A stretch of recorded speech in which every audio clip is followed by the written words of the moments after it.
তাদেরকে বলেছিলাম যে আমরা কিভাবে ড্রোনগুলা শনাক্ত করি।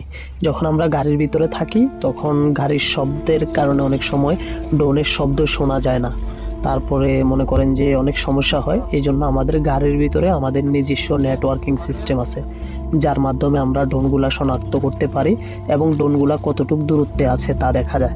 দেখেছেন গাড়ির ভিতরে ছোট ছোট যে মেশিন আছে এটার ভিতরেই দেখেন FPV একটা ড্রোন লেখা উঠছে এবং এটা কতটুকু দূরত্বে আছে আমাদের থেকে তাও দেখা যাচ্ছে।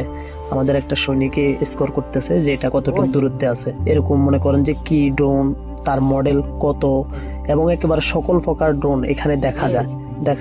নামটা পর্যন্ত উঠে এবং কতটুকু দূরত্বে আছে আমাদের থেকে তা নির্ণয় করা যায়।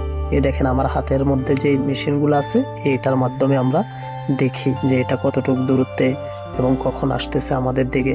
শুধুমাত্র ওয়্যারলেসের মতো এই মেশিনটা থাকলেই হবে না, এই মেশিনগুলো থাকতে হবে। দেখেন এগুলার মধ্যে এন্টেনা সংযুক্ত আছে, এগুলা একেবারে আমাদের মূল সার্ভারের সাথে কানেক্ট করা।